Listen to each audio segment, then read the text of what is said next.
Muy bien, pues estamos ya en vivo, transmitiendo en Facebook Live las actividades del tercer día del Congreso Internacional del Cuerpo en el Siglo XXI, aproximaciones heterodoxas desde América Latina. Y les dejo con Ronald, que estará moderando esta primera mesa del día de hoy. Muy buenas tardes a todas, todos y todes en esta jornada en la que nos encontramos, pues, continuando con las sesiones de intervención de investigaciones y diversos criterios en torno al cuerpo en el siglo XXI.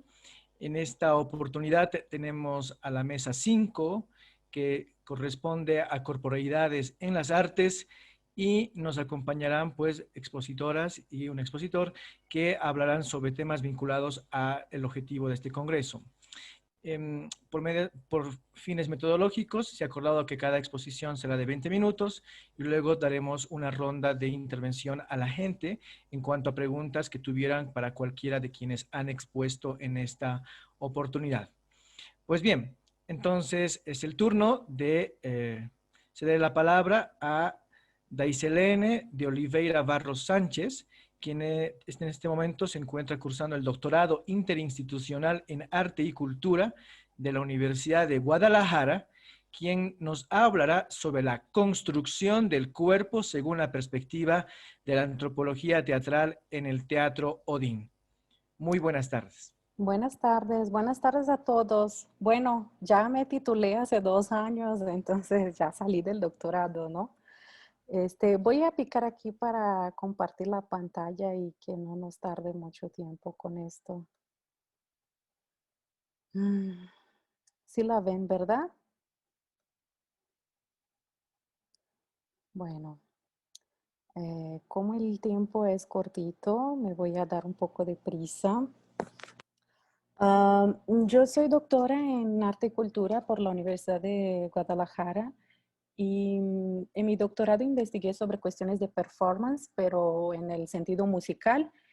Y en la maestría estudié una maestría en estudios históricos en la Universidad de Guanajuato, donde pude investigar sobre el teatro social en Latinoamérica.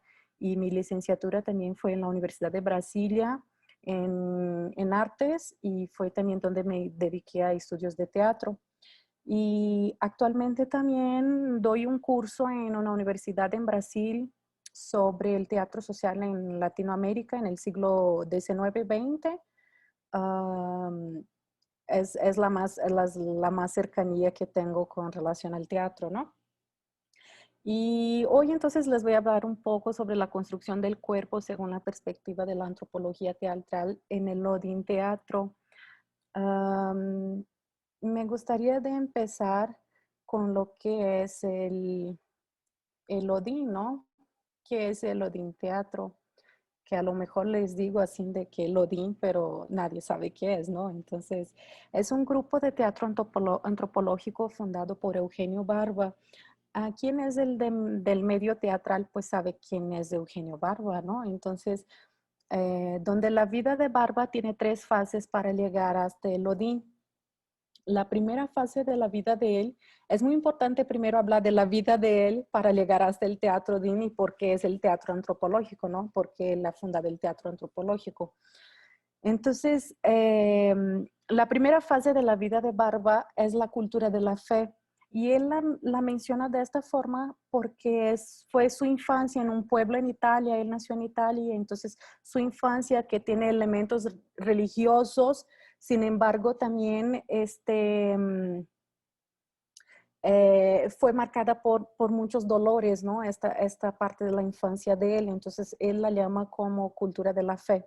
Y la segunda fase se llama cultura de la corrosión. Fue donde él se metió a estudiar en una escuela militar en Italia. Su papá pues también era militar.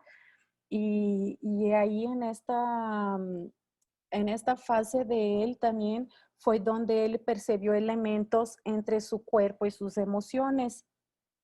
Y elementos pues de su propio cuerpo, ¿no? Es más o menos pues su adolescencia, pues. Y la tercera fase es la cultura de la rebelión. fue donde él dijo que no quería ser militar y pues se rebeló, ¿no? Entonces contra toda esta cultura pues militar que él vivía. Y él decía que quería ser extranjero, que quería como que conocer muchas culturas, tener esta experiencia con muchas culturas. Y estas tres culturas marcan el trabajo de Barba. Conceptos como memoria física del cuerpo, inmovilidad, necesidad de reintegración, cuerpo, mente, emociones, ya estaban presentes en el imaginario del joven Eugenio Barba. O sea, todo esto ya permeaba su vivencia, pues, ¿no?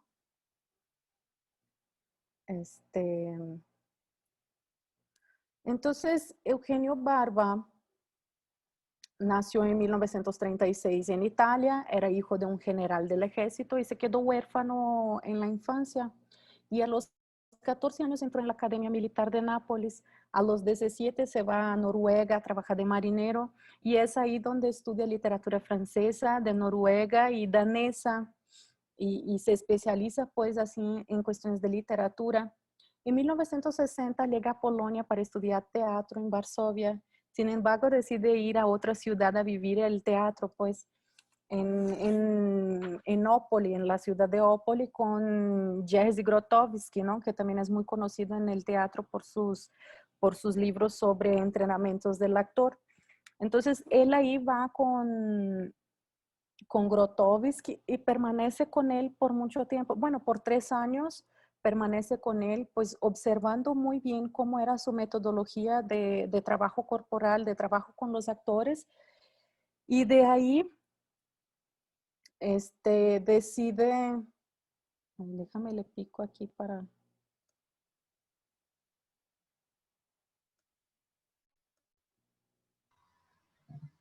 ay, se me,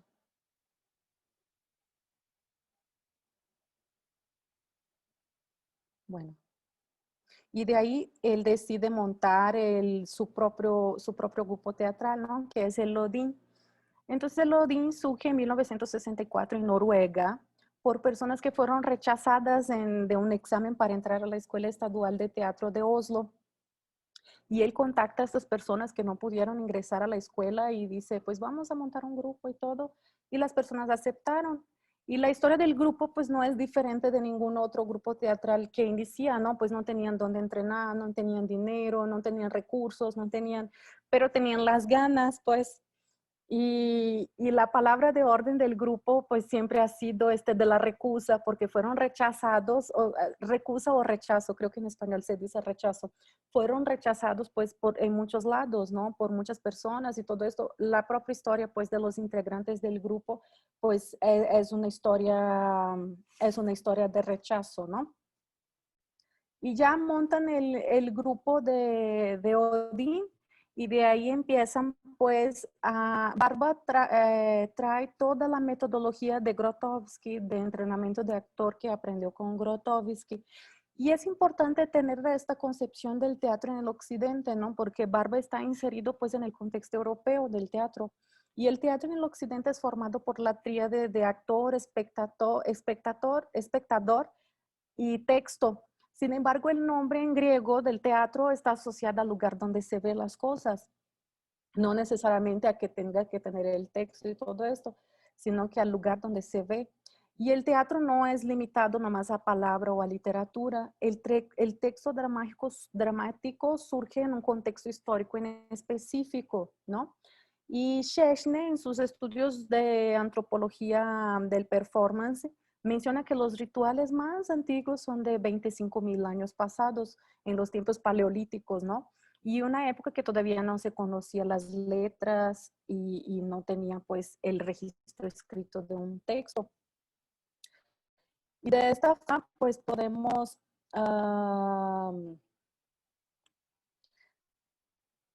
para Chechny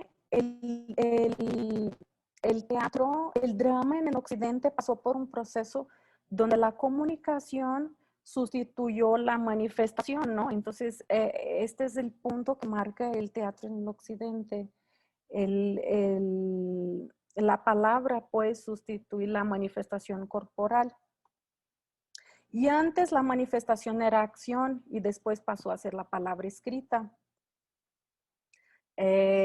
Y el cuerpo en el teatro DIN. Bueno, no sé si nos van a decir cuánto tiempo nos falta o cosas así. ¿Sí? Así es, ¿O así no? es. Ah, bueno, entonces ahí voy. Entonces, ¿cómo es visto el cuerpo en el teatro DIN? ¿Cómo Barba trabaja esto? El teatro en el siglo XX convive con una inmensa gama de tendencias y estilos. El uso de la tecnología, por ejemplo, es algo que está muy involucrado en el lenguaje teatral, ¿no? Y Walter Benjamin en su libro, pues en la obra de arte en la época de la reproductibilidad técnica, menciona que cuando el actor se torna un asesor en la escena, no es raro que en consecuencia los propios asesores desempeñen en el papel de actor, ¿no? Más o menos Benjamin quiere decir que el actor pues pierde mucho de su trabajo pues en escena cuando, cuando hay otros elementos que también son tan protagonistas como la presencia del actor, ¿no? Y para Barba, lo más importante pues era esta presencia del actor, ¿no? Lo que transmitía el actor, su esencia pues en sí. Y entonces preocupados en restablecer la dimensión simbólica y antropológica surge el teatro DIN. Las bases pues del entrenamiento vinieron de Grotowski. El grupo pasó 4 años con trabajos corporales. Y esto dificultó mucho al principio el grupo de la permanencia de los actores en sí, porque no querían estar tanto tiempo trabajando en las cuestiones del cuerpo, siendo que otros grupos pues montaban sus espectáculos, presentaban, hacían giras, y esto como que dificultó un poco al inicio la concentración pues de actores. Sin embargo, hasta hoy, 2 de los actores que empezaron este todavía son parte del grupo, ¿no? Y el último actor que ingresó al grupo, pues fue en 1990, ya hace muchos años. Es un grupo que mantiene pues su cuerpo de actores muy consistentes, ¿no? Eh, y sus espectáculos pues tardan entre 1 y 2 años para ser rentados justamente por todo este trabajo de corporal del actor, ¿no? Y el grupo se estableció en Dinamarca, fue donde pudieron encontrar apoyo tanto por parte del gobierno, tanto por, ya, tanto por parte del gobierno como por parte construyeron como que una cultura muy fuerte teatral a su alrededor, ¿no? Eh, Barbe es el fundador del teatro antropológico, donde estudia el hombre en situación de representación.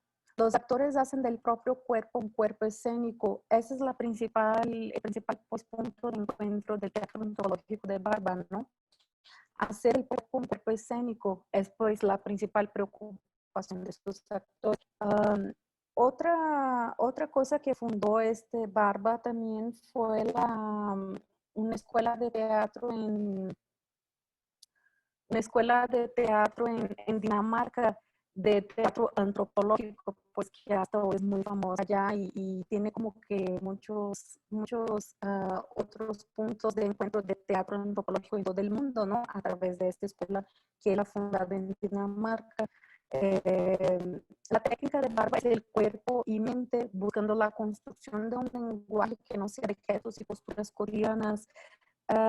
Eso también es muy característico pues en el teatro donde los actores pues tienen un entrenamiento pues de corrida como si fueran pues atletas, ¿no? Y nuestro imaginario a lo mejor pues, un actor pues no necesita hacer determinados trabajos físicos. Y el punto fuerte del teatro el encuentro, la llave está justamente en trabajar el cuerpo físicamente y simultáneamente pues también la mente, ¿no? Hacen trabajos de corrida, de correr todos los días, trabajos físicos pesadísimos y eso también dificultó en algún momento pues la entrada, la salida, a lo mejor la salida. Muchos de los actores pues, no aguantaban tanto tiempo de entrenamiento físico, ¿no? A lo mejor también veo que por la influencia de Barba de su adolescencia en una escuela, todo este tipo de entrenamiento, ¿no? Y después se va con Grotowski también que tiene un entrenamiento muy, muy pesado con relación al cuerpo del actor. Entonces fue influenciado, fue como que fue juntado para hacer como que la metodología del Odin Teatro, ¿no? Y entonces el Odin Teatro se hace el diferencial pues en el teatro antropológico justamente por también llevar a la mano tanto el trabajo del actor como la investigación, ¿no? Por ser una escuela de teatro antropológico y todo eso. Entonces están ahí como que hacen conferencias en todo el mundo y como que el sueño de Bárbara extranjero en sí mismo, ¿no? Quiero ser un extranjero de mí mismo. Fue algo que ha logrado porque también los actores son de todas las partes del mundo, tienen actores que hablan diversos idiomas y siempre están por todos los lados dando conferencias y talleres, incluso van muchísimas veces a Brasil. Ya tuve la oportunidad de ir a algunas conferencias de Bárbara en Brasil y de Julia, su esposa, donde ellos hacen este trabajo tanto intelectual como de entrenamiento físico del actor, ¿no? Y es un teatro pues que está en su... También yo creo que tiene influencia del teatro del teatro pobre, ¿no? Que él dice Grotowski, porque hacen sus espectáculos con una limitación también, no tanta riqueza pues física, sino de que más de espiritual y depresión. Esta es una característica muy fuerte en el teatro.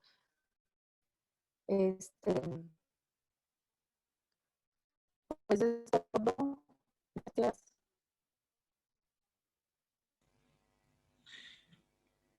Muchas gracias, Daisy Lene, por tu exposición. Muy enriquecedora la propuesta que nos haces el día de hoy. Y pues es el turno de Ana Margarita Castillo Rodríguez, quien es parte de la Universidad Autónoma de Aguascalientes en México y que en esta oportunidad nos hablará sobre el cuerpo colectivo como territorio para la resistencia y creación artística en los teatros espontáneos latinoamericanos. Un saludo cordial, Ana, tienes la palabra. Gracias.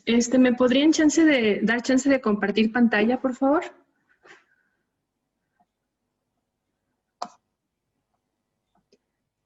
A ver. Me parece. Ahí está.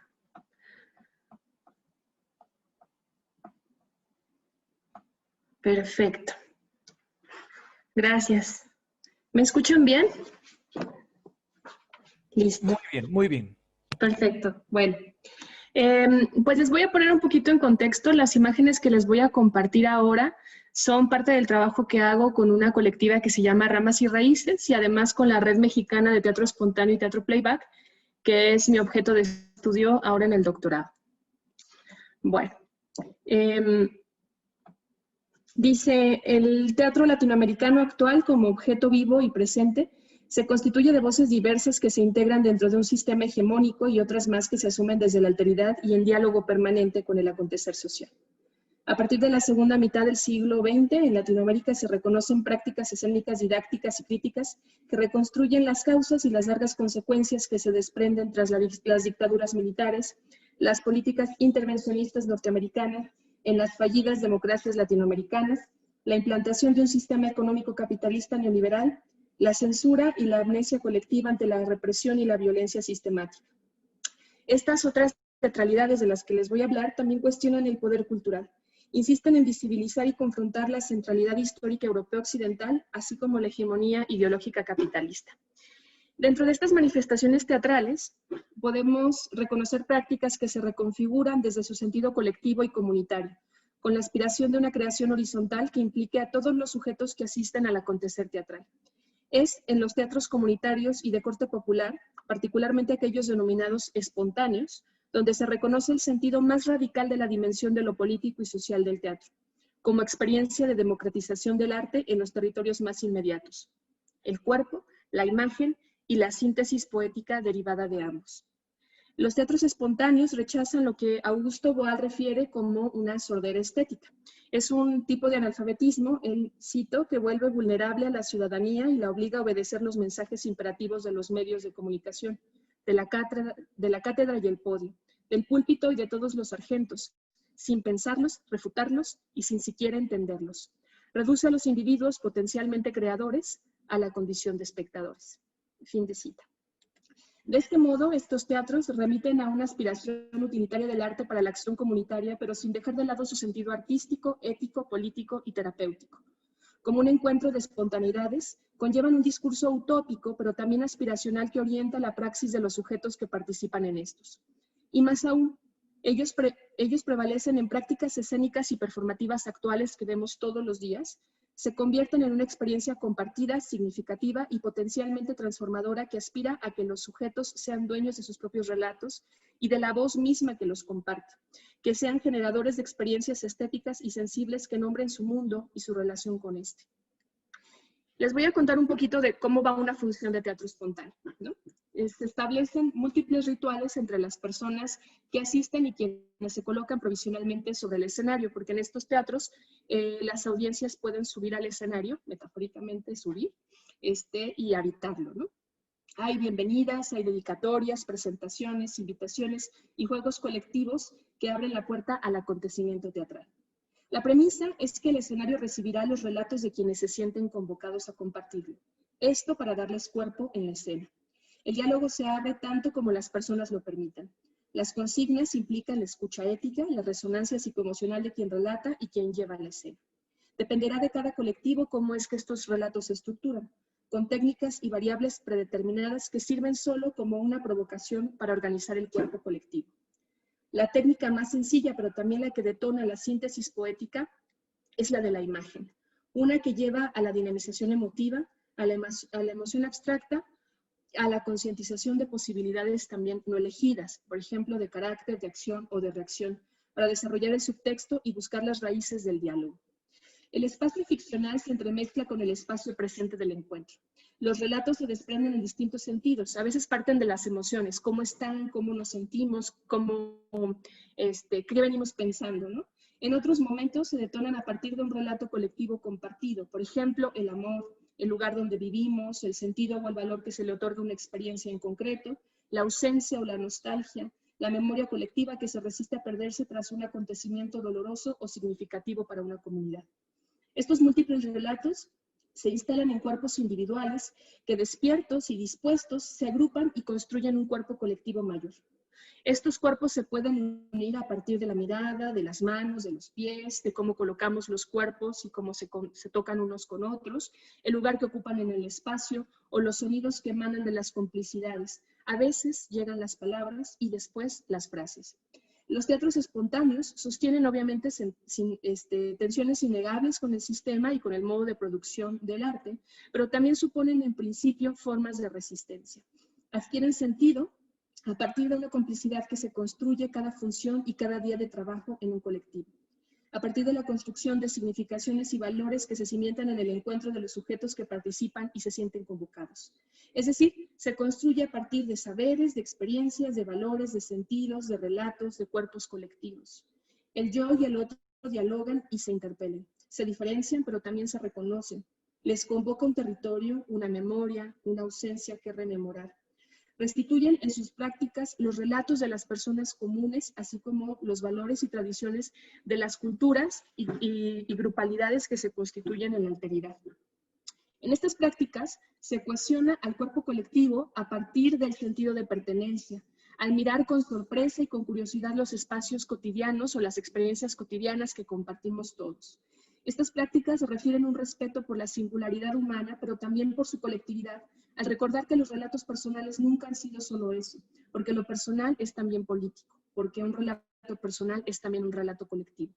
Desde su propia condición comunitaria, los procesos de exploración, diálogo y creación colectiva le permiten reconocer a los sujetos su configuración a partir de condiciones materiales y culturales concretas. Así, en términos orientadores, se promueve el sentido de la acción y de la responsabilidad colectiva y comunitaria dirigida a la concientización de las estructuras hegemónicas coercitivas, el incitamiento a la autonomía comunitaria, así como la valorización de la iniciativa personal y solidaria para reconocer y activar acciones concretas que modifiquen las estructuras de desigualdad que se materializan en las relaciones concretas que establecemos diariamente.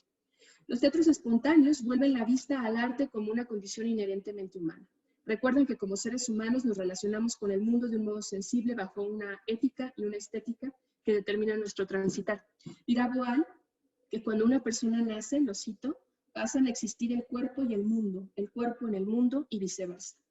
De este modo, uno de los principios que sostienen esta praxis es el replanteamiento del cuerpo como un territorio performativo, político, diverso, divergente, orientador, contestatario y conciliador también. Es un repositorio también de experiencias personales, intersubjetivas y colectivas. En la estética del oprimido, el último libro de Boal, propone una revisión considerable del sentido universal de la capacidad estética y sensible del ser humano, y por ende de su capacidad artística. Su definición nos interesa para reforzar una de las tesis fundamentales de estas teatralidades. El ser humano posee múltiples lenguajes, es expresivo y por tanto es capaz de anunciar y visibilizar de modos diversos su experiencia y su relación con el mundo y con los otros. El ser humano es ante todo cuerpo, y como tal posee al menos estas propiedades que él menciona, ¿no? Es sensible, es emotivo, es racional, es sexuado y es móvil. También dice Boal que el cuerpo humano es la fuente y los lenguajes estéticos, los medios de un pensamiento sensible, paralelo y simultáneo al de las palabras, indispensable e insustituible para la más amplia y multidimensional percepción del mundo y para su comprensión más profunda. Esto por tanto implicaría que para que el cuerpo humano produzca teatro libremente, debe estimularse la dinamización de sus sentidos, reconociendo y desarrollando sus potencialidades motrices y expresivas, ejercitándolo para sentir de modo más pleno y consciente su realidad. Además, en este cuerpo como territorio de expresión, donde se convoca y organiza lo que sucede en el espacio teatral, pero también donde se resignifica como territorio de liberación de estructuras coercitivas normalizadas. Allí es donde el sujeto puede reconocer cómo es que se relaciona e interioriza determinadas prácticas o sistemas de valor. La premisa es que en un cuerpo adormecido, cansado, tenso o silente, hay también manifestaciones de lo que se reconoce como un deber ser moral, una expectativa, una contención forzada sobre la libre manifestación de la identidad del sujeto, así como el reconocimiento de una memoria personal y colectiva que en este se manifiesta. De este modo, estos teatros plantean una revalorización del sujeto desde su propia corporalidad y la expresividad de este. Lo determinan como un medio para dialogar con el otro y en este caso a través de juegos teatrales y la teatralización de la vida, de las relaciones sociales y las posibilidades de probar alternativas de acción para transformarlas. Acá, la experiencia colectiva del cuerpo lo expreso también en una reflexión en torno a este control esencial en el cuerpo individual y bueno, cómo estas teatralidades pues también sirven como una alternativa a ello. Michel Foucault, en Defender la sociedad, parte del concepto de soberanía como ejercicio de decisión por parte del soberano sobre quién vive y quién muere. En las sociedades modernas, esta condición se va replanteada a partir del poder de hacer vivir y dejar morir. Para explicarlo, Foucault discute en torno a los mecanismos, técnicas y tecnologías del poder en distintos momentos históricos. Primero, a través de técnicas que implican el control esencial en el cuerpo individual de modo disciplinar a fin de optimizar la utilidad y la docilidad de los individuos. Una segunda tecnología del poder implicaría un control en la vida de las personas en tanto población, lo que se denomina la biopolítica de la especie humana. Este incidirá en las formas de control de natalidad, de la vejez, de la morbilidad, la mortalidad y la calidad de vida. Con respecto a la sexualidad, Foucault la coloca en una encrucijada entre el cuerpo y la población, por lo que entreteje formas de control y regulación particulares en ambos territorios. Achille Mbembe, que interesa traerlo a cuenta por las aportaciones que hace sobre la necropolítica, y además situémosla en este contexto latinoamericano que mencionamos en un inicio, señala además como un paso más allá de la biopolítica que estas formas en las que se sostiene la soberanía en tanto poder de decidir quién vive y quién muere y cuyo objeto es la destrucción máxima de las personas y de la creación de mundos de muerte. Un punto de contraste es que Foucault sugiere que el poder de soberanía retrocede cada vez más y que al contrario avanza más y más el biopoder disciplinario o regulador, en tanto que Mbembe insiste en que dentro de las sociedades modernas persisten formas más bien civilizatorias de matar, como herencia del imperialismo colonial y la industrialización de la muerte, que implican la sofisticación tecnológica, pero las consecuencias en las poblaciones masacradas son mayores y durante más tiempo. Ambos autores retoman el racismo, la cosificación y la racionalidad instrumental como herramientas para sostener la idea del enemigo, el pensar al otro como un atentado a la propia vida, amenaza mortal, peligro absoluto, enemigo del Estado, para convertirlo en un objeto primero y absoluto con el pretexto de la guerra o de la lucha contra el terror, y por tanto su eliminación biofísica que refuerza el potencial de vida y seguridad de quienes sustentan el poder o de aquellos ciudadanos que lo validan. En este ejercicio de la necropolítica, Membe coloca como un ejemplo central a los esclavos de las plantaciones africanas. Y pensé en ellos y me hacía mucho sentido porque de alguna manera se replicaban estos principios que ahora les cuento. En ellos es posible reconocer la pérdida del hogar, del derecho sobre su cuerpo, de su estatus político, lo que se traduce en la dominación absoluta, la alienación desde el nacimiento y la muerte social. En este caso se reconoce una contradicción evidente entre el poder y la vida, en tanto que el esclavo tiene un valor y un precio que no le pertenecen. Mantiene su vida como una forma de muerte en vida, mutilado, torturado en un cuerpo desacralizado. Al esclavo no se le reconoce tampoco su derecho a formar comunidad, pues se le niegan derechos fundamentales tales como el de la palabra y el pensamiento. Solo se aceptan si están insertos dentro de la rebelión, el suicidio, la evasión o una queja silenciosa. Así, su propia vida se convierte en un territorio de resistencia y su relación sensible con los otros y con el mundo a través del canto y la danza son formas igualmente contradictorias, pero también posibilidades de preservarse y de crear. Es así como se pueden leer diferentes formas en las que se ejerce el poder en su dimensión económica, política, militar, social, pero también en el espacio más personal como es el cuerpo mismo. Además, ambos autores llevan a recolocar la discusión en las formas tan arraigadas y asumidas de control y vigilancia en la vida de las personas, la forma en la que se relacionan y construyen determinados proyectos de vida, las aspiraciones que se despliegan en la vida cotidiana, pero también las limitaciones y censuras que condicionan nuestras acciones. Y cómo, en definitiva, permanece vigente la forma de dominación más radical a través de la violencia y la decisión sobre la vida y muerte del otro, pero donde vivir se convierte también en el acto más radical de rebeldía y de resistencia. Ambas formas de control y organización del poder sobre la vida de los sujetos implican una dialéctica en torno a la preservación de la vida, pero solo dentro de ciertos límites y condiciones que el sistema considera pertinentes. Cierto es que estas decisiones no son tomadas por un único grupo, sino que se desprenden alrededor de múltiples campos de acción. Y más aún, si se atiende con más precisión, la biopolítica limita el sujeto en su cuerpo y en su capacidad de organizar su mundo sensible, de construir sentidos y reconocer su propia capacidad de expresarlo. En el caso de Latinoamérica, las manifestaciones de control, represión, censura, dieron pauta, al igual que el ejemplo que retoma Membe, de formas de resistencia tan elementales como el juego escénico, el canto, el movimiento sensible y expresivo, la exploración del cuerpo como un territorio de creación y compartimiento de la memoria individual y colectiva. Un contradiscurso que no se gesta en la palabra ni en el espacio académico o intelectual, sino que se articula en la praxis desde la alteridad, desde aquellos oprimidos y excluidos, ancianos, mujeres, niños, razas no blancas, campesinos, indígenas, obreros, países periféricos, inmigrantes, culturas negadas por los sistemas hegemónicos. El arte y los teatros espontáneos entran entonces como un espacio creativo de enunciación, de formación cultural e ideológica de los grupos excluidos y oprimidos, y promueven la emancipación de quienes son silenciados y asumidos como negatividades corporales por el sistema ético imperante.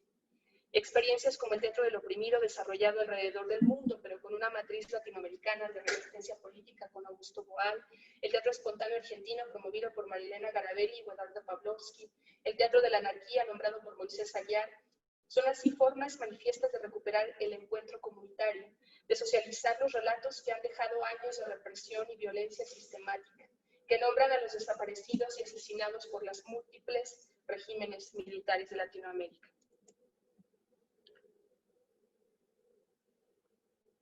Cuando se miran los talleres y las funciones de teatro espontáneo, que como su nombre lo dice, tiene como base la espontaneidad y la apertura para crear colectivamente, se reconoce un espacio de convivio horizontal. Se baila o se canta de manera conjunta, se saludan, se exploran sentires desde la llegada y la recepción de los participantes. Una vez que los relatos comienzan a compartirse, se pide su consentimiento sobre las formas corporales que se gestaron a partir de ellos. Se pueden modificar, intervenir, integrar o sumar nuevas corporalidades hasta que se convoque un nuevo relato. Independientemente del prodigio interpretativo, el rigor de la postura o la composición plástica, esto en términos academicistas, lo relevante está en el habitar mismo del espacio. Los sujetos se apropian de los relatos que se escuchan, los retroalimentan de maneras múltiples. Sin darse cuenta del todo, su disposición física se modifica. Evocan experiencias que, aunque no se verbalicen, en ese momento se trasladarán momentáneamente al cuerpo y a su memoria corporal. Cuando la escucha y la resonancia suceden, el cuerpo colectivo construye una imagen que resulta momentáneamente significativa y quizá prevalezca un tanto más. Estos teatros espontáneos de participación utilizan la creatividad a través del teatro como herramienta colectiva y colaborativa al servicio de los grupos y las organizaciones y como fuerza transformadora de entornos y grupos sociales, sobre todo de aquellos que son excluidos por el sistema dominante y se les ha privado del derecho a la palabra pública. Al mismo tiempo, reconoce las potencialidades implícitas en la participación comprometida, abierta, crítica, creativa de cada uno de los miembros del grupo, siempre en beneficio subjetivo y del bien común. Y sobre todo, han de tener la clara voluntad de dar a los ciudadanos excluidos la oportunidad y los medios de rescatar su voz. Así pues, los teatros espontáneos en sus múltiples variables pretenden estructurar estrategias para dinamizar el carácter subversivo que existe en cada sujeto. En este caso, a partir de juegos estéticos, ejercicios teatrales y la constitución de una dramaturgia simultánea en función de particularidades expresivas, necesidades vitales y cuestionamientos imperantes y concretos del grupo. En este sentido, el sujeto artista ciudadano presenta un mundo a través del teatro, crea imágenes estéticamente transformadas de su realidad. Además, exige que las particularidades del conflicto y la historia del individuo referido en escena se transformen, adoptando un carácter simbólico y dando paso a la pluralización de la narración. Por tal motivo, a partir de una imagen inicial, que se pueden crear otras por analogía. Dichas imágenes son producidas por otros participantes sobre su propia experiencia individual similar. De este modo, resulta una configuración de un modelo que aspira a restituir la comunidad, la dignidad humana y la autodeterminación del propio cuerpo a través de distintas expresiones estéticas, artísticas, políticas, performativas y autopoéticas.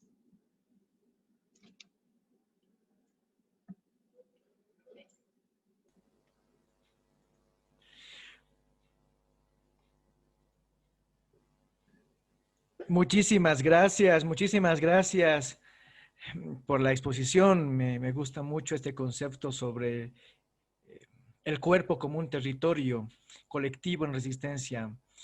Muy provocativa, en buen sentido, estas reflexiones y opiniones que nos planteas, Ana, y bueno, gracias por la exposición.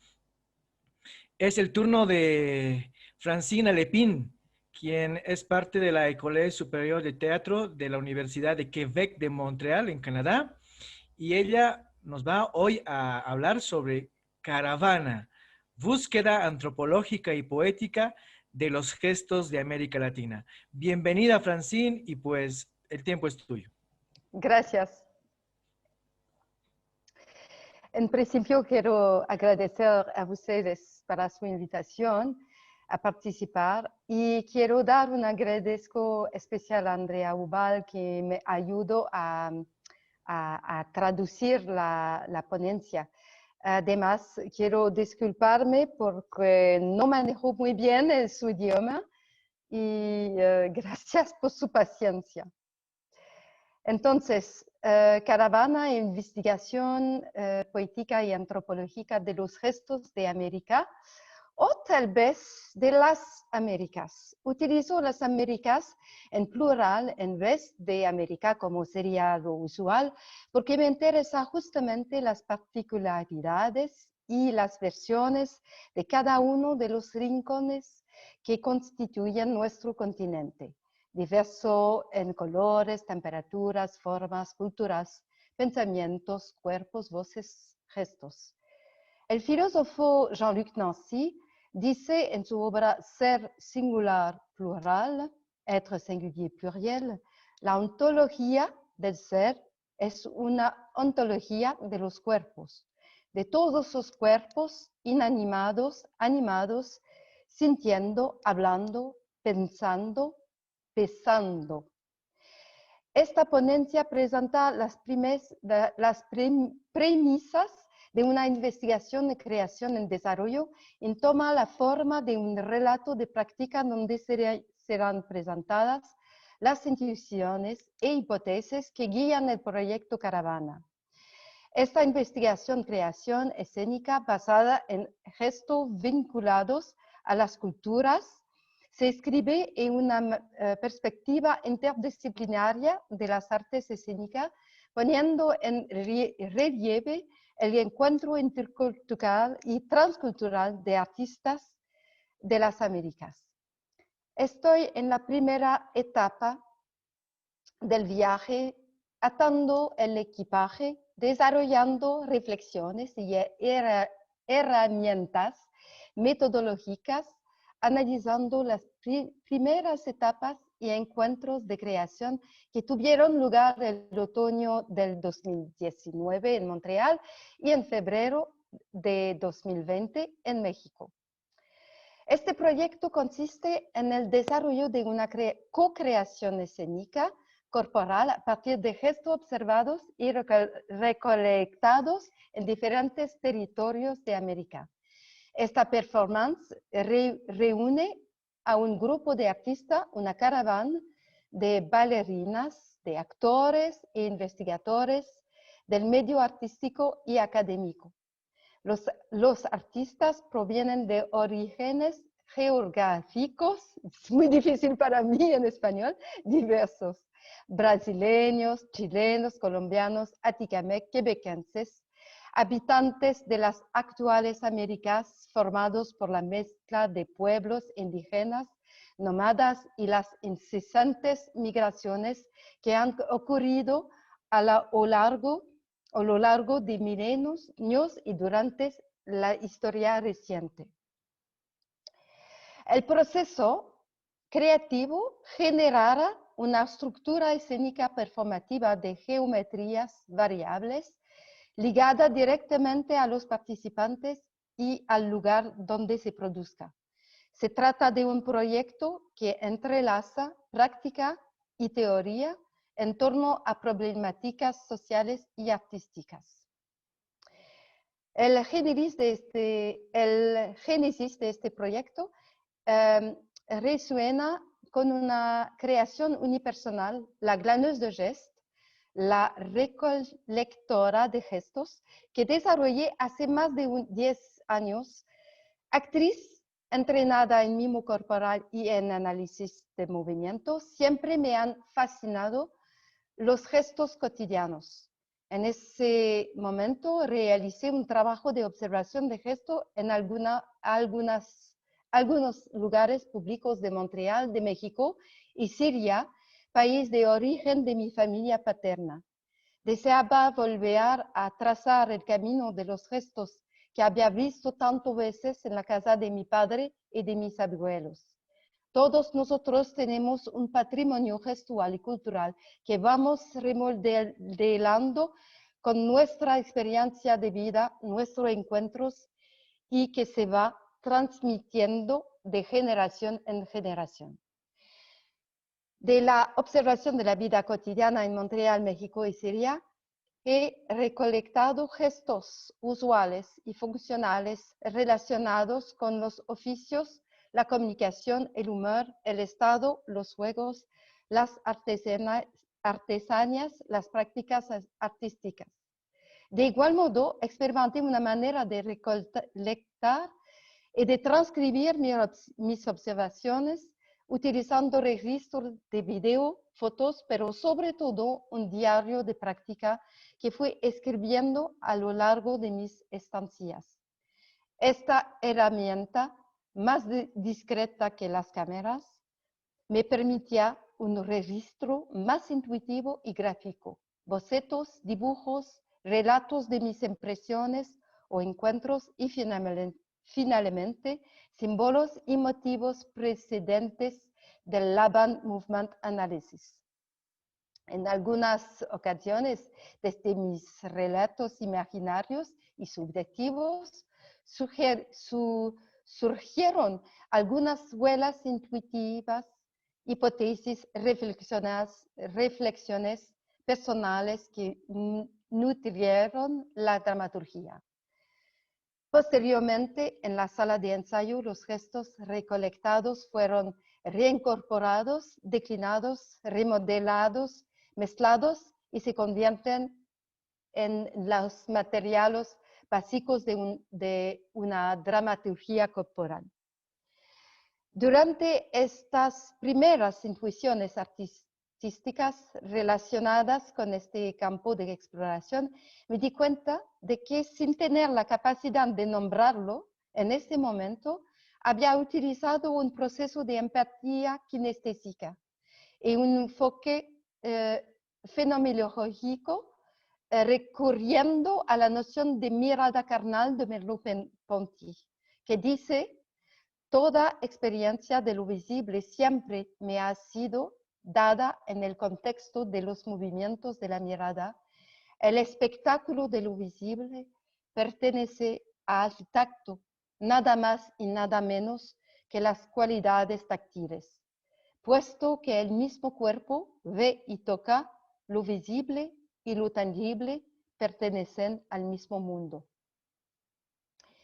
Inspirado en esta noción de mirada carnal, François Laplantin, profesor de antropología en la Universidad de Lyon, basa su enfoque en la recepción sensible y sensorial de las culturas.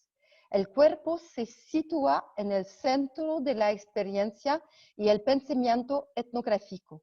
En su opinión, el enfoque etnográfico es una actividad residualmente receptiva basada en el despertar de la mirada y la sorpresa que provoca la visión, buscando en el enfoque deliberadamente microsociológico observar lo más detenidamente posible todo lo que encontramos, incluyendo y quizás especialmente los comportamientos más triviales.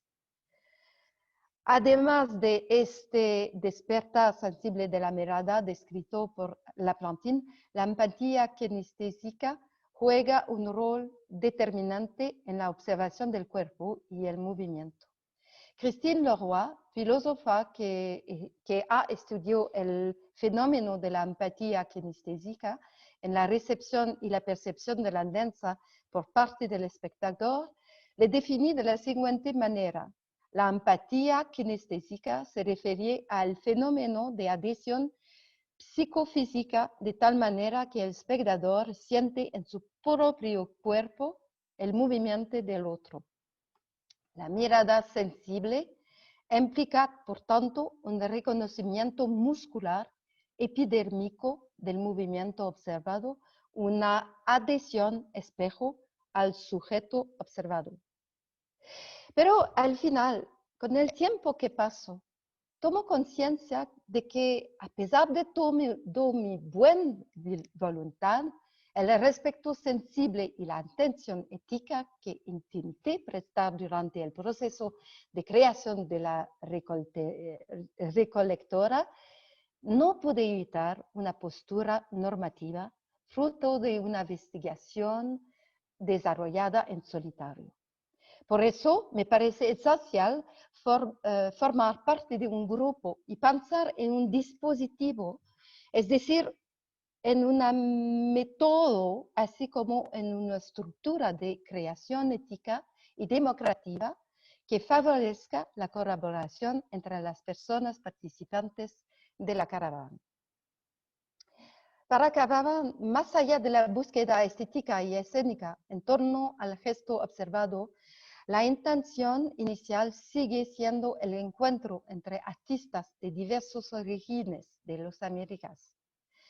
En un momento en el que las materias de apropiación cultural y ética transforman la manera de hacer creación a partir del momento en el que se aborda la identidad cultural, esta mirada etnográfica sobre el gesto plantea de manera inevitable las preguntas sobre el l'être avec, ser con.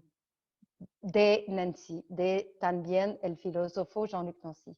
En este contexto, me parece esencial abordar la investigación-creación desde una postura transcultural, ya sea en relación con los orígenes geográficos del continente américo. En la introducción del libro Amérique transculturelle, Transcultural Americas, Afef Benes-Sayes propone que en la relación transcultural uno se convierte un poco en los otros y los otros un poco en uno mismo. Ni unos ni otros se pierden o se crean, sino que se transforman mientras se crea de manera continua un repertorio de nuevos referentes comunes. En el contexto de la creación transcultural, será deseable afirmar su propia identidad, aceptando al mismo tiempo mezclarse en la comunidad de artistas. La intención no es crear una hegemonía identitaria, sino el contrario, promover el intercambio, la comprensión y el entendimiento y el contagio recíproco. El objetivo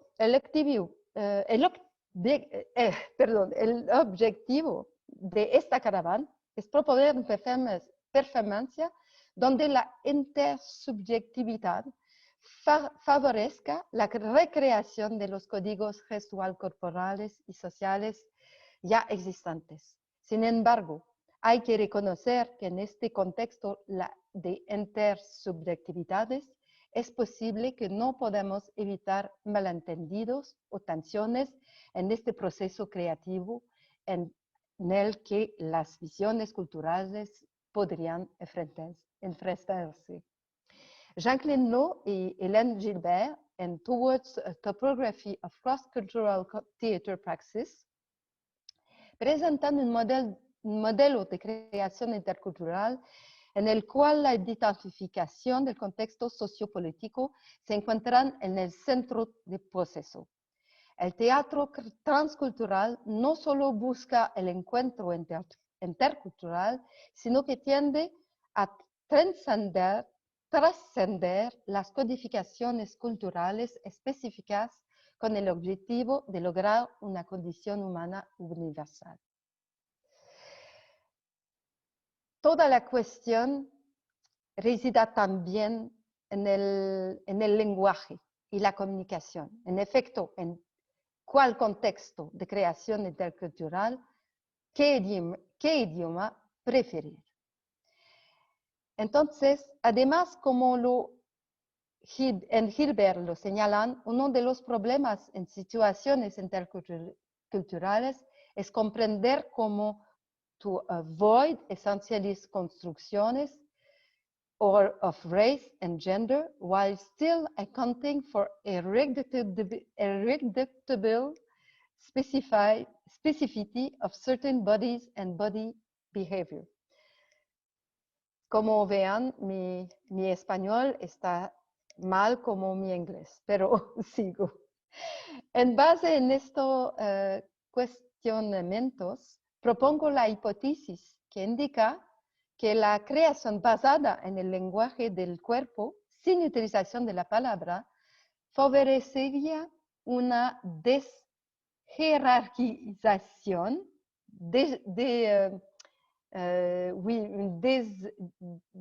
hierarquización en la toma de decisiones artísticas y permitirían una verdadera co-construcción en el proceso de creación.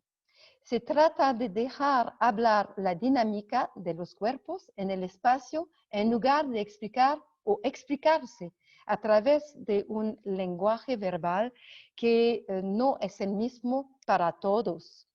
Esta estrategia de silencio permitiría tal vez la descentralización cultural y identitaria de los participantes. Hay una multitud de formas de observar, nombrar y clasificar los códigos gestuales del cuerpo, de movimiento. Sin embargo, estas epistemologías responden a ciertos paradigmas que necesitan ser renovados, reelaborados, especialmente en un contexto artístico, donde el proyecto no es decodificar el gesto, sino más bien empreñarse de él.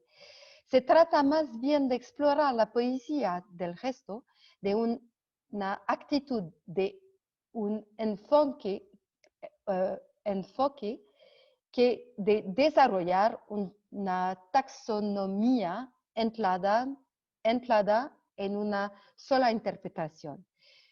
El enfoque sensible, en ese sentido, está mucho más relacionado con la empatía kinestésica y fenomenológica que con el análisis racional y científico, pero que sin embargo sigue siendo riguroso en el proceso.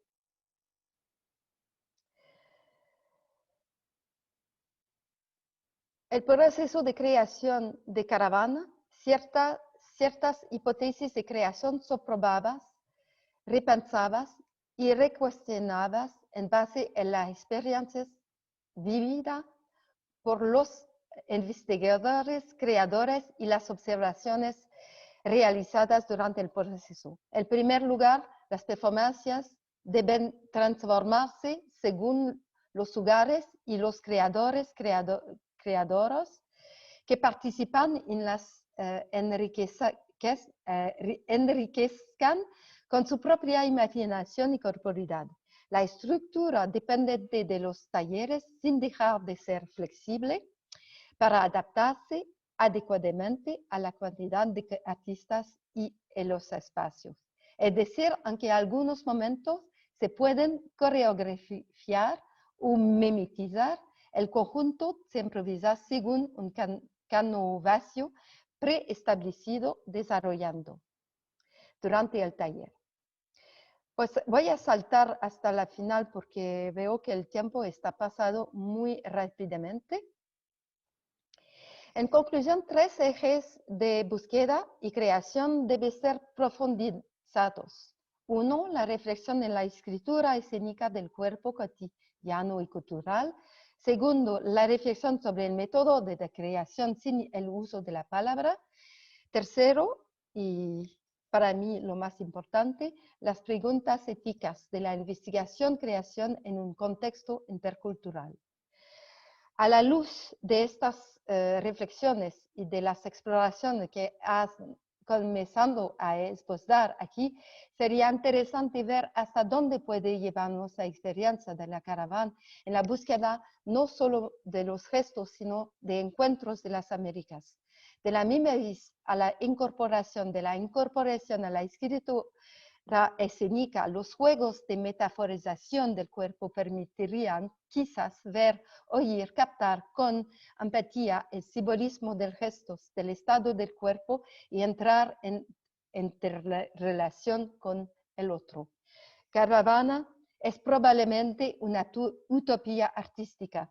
No somos inmunes a los preconceptos culturales que pueden causar fricciones cuando se reúnen creadores de diferentes comunidades.